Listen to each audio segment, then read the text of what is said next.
Olá pessoal do Celide, tudo bem? Agradeço antes de tudo o Gustavo por ter me feito esse convite para participar desse espaço.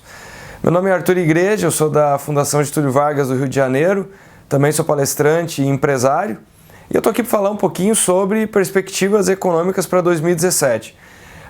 Muito se espera desse ano, que seja um ano de recuperação, eu acredito que tem uma série de bons sinais, mas a metáfora aqui é com o poker. O Brasil já conhece as suas cartas para 2017, nós já sabemos em termos de economia interna o que esperar. Nós já vimos as primeiras cartas de 2017, que é um governo Trump eleito, nós temos a Europa caminhando para uma tendência mais protecionista, nós temos uma desaceleração do comércio mundial, só que faltam abrir ainda duas cartas nesse jogo, e eu lamento informar, mas eu acredito que essas duas cartas podem mais causar danos do que benefícios para o Brasil, e eu estou falando aqui da instabilidade política e também do próprio governo Trump, enfim, de todo esse equilíbrio geopolítico mundial.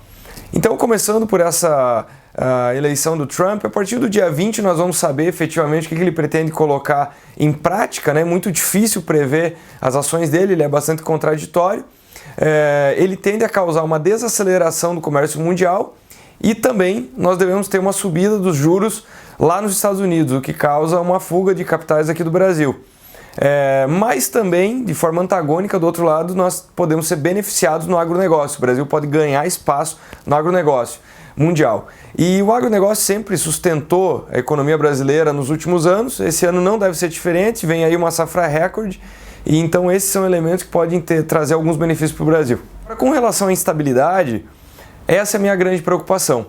Porque nós temos tido evoluções agora no final do ano. O governo Temer, por ser um governo extremamente impopular, tem tido a coragem de tocar em algumas feridas que os outros governantes não tiveram.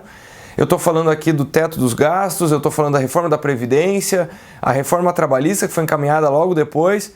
Na sequência deve vir a reforma tributária. Não acredito que haverá tempo até 2018 em tocar na reforma política, mas seria excepcional, naturalmente. E é um governo que conta com apoio na Câmara e no Senado. E aqui que vem o cerne da minha preocupação.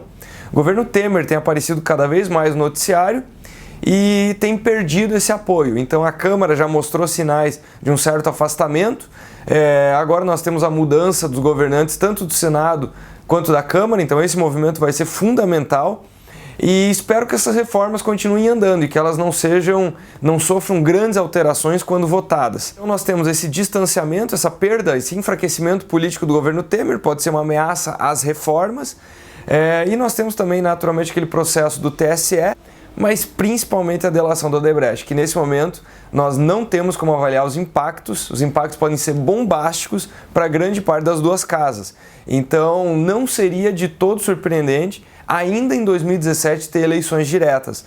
Lembrando que no começo de 2016 nós tínhamos um certo clima para o impeachment. Em 2016 nós tivemos o afastamento da presidente Dilma, nós tivemos o afastamento de Eduardo Cunha e mesmo que por um período muito breve, o afastamento do presidente do Senado. Então foi um ano extremamente turbulento, mas 2017 também tem alguns desses elementos. Enfim, as boas notícias são inflação aparentemente controlada, deve caminhar para o centro da meta. Crescimento econômico, eu acredito que o topo do otimismo está perto de 1%, eu acredito mais em 0,5%, algo entre 0 e 0,5% já seria muito benéfico.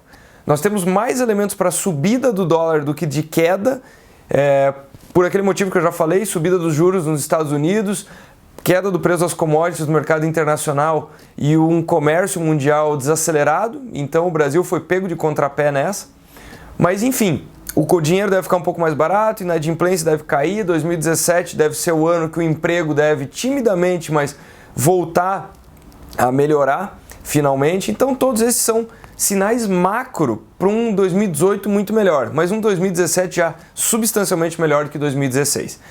O último alerta que eu faço aqui é que a metáfora proposta quando Brasília foi colocada no centro do país geograficamente, infelizmente se concretiza nesse momento como tragédia econômica política. Então, um país não deveria estar discutindo tanto assim o que o seu governo está fazendo. O governo deveria ser menos protagonista, mais discreto.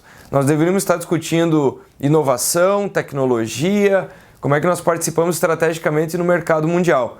Mas nós ainda temos o governo como protagonista. Então esse não é um bom sinal. Iniciativas como o Celide são mais do que fundamentais para discutir empreendedorismo, liberdade, democracia e ter um Estado menos atuante, que a gente possa ser mais livre para poder definir os nossos rumos na economia.